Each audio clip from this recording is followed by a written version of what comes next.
अगर आप एक इलेक्ट्रीशियन हैं तो इस गर्मी आप भी डीप फ्रिज की रिपेयरिंग करके एक्स्ट्रा पैसे कमा सकते हैं। इस वीडियो में हम डीप फ्रिज में यूज होने वाले इलेक्ट्रिक कंपोनेंट और उसकी वायरिंग देखेंगे। तो डीप फ्रिज में नॉर्मली एक कंप्रेसर जिसमें 3 टर्मिनल कॉमन, रनिंग और स्टार्टिंग के हैं, एक फैन मोटर, एक कैपेसिटर टाइप रिले, एक बल्ब, एक थर्मोस्टेट, एक सप्लाई इंडिकेटर, एक कंप्रेसर ऑन इंडिकेटर लगा होता है। इन सभी कंपोनेंट को इस 3 पिन प्लग द्वारा सप्लाई दिया जाएगा। अब वायरिंग के लिए प्लग के न्यूट्रल वायर को दोनों इंडिकेटर के एक एक टर्मिनल में जोड़ेंगे और इसी न्यूट्रल को आगे लैंप के एक टर्मिनल में जोड़ देंगे। इसके बाद फैन मोटर में भी इस न्यूट्रल वायर को जोड़ देंगे। अब फेज वायरिंग के लिए प्लग के फेज वायर को थर्मोस्टेट के एक टर्मिनल के साथ कनेक्ट करके थर्मोस्टेट के इसी टर्मिनल को आगे डोर स्विच के किसी एक टर्मिनल में जोड़ देंगे। फिर इसको आगे रेड इंडिकेटर के साथ जोड़ेंगे। अब डोर स्विच के दूसरे टर्मिनल को बल्ब होल्डर के साथ कनेक्ट करेंगे। इसके बाद थर्मोस्टेट के दूसरे टर्मिनल को कैपेसिटर रिले के इस फेज टर्मिनल के साथ जोड़ देंगे। उसके बाद रिले के इसी फेज टर्मिनल को ग्रीन इंडिकेटर से कनेक्ट करके आगे फैन मोटर के साथ जोड़ देंगे। इसके बाद रिले के साइड के दोनों टर्मिनल को कैपेसिटर के साथ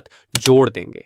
अब कंप्रेसर कनेक्शन के लिए रिले के इस न्यूट्रल वाले टर्मिनल को कंप्रेसर के रनिंग टर्मिनल में जोड़ेंगे और रिले के इस फेज वाले टर्मिनल को कंप्रेसर के कॉमन टर्मिनल से जोड़ देंगे। उसके बाद रिले में जुड़े कैपेसिटर वाले किसी भी एक टर्मिनल को कंप्रेसर के स्टार्टिंग वाले टर्मिनल मेन जोड़ देंगे। लास्ट में प्लग के अर्थिंग वायर को फ्रिज के बॉडी के साथ अटैच करेंगे। ये था डीप फ्रिज की वायरिंग।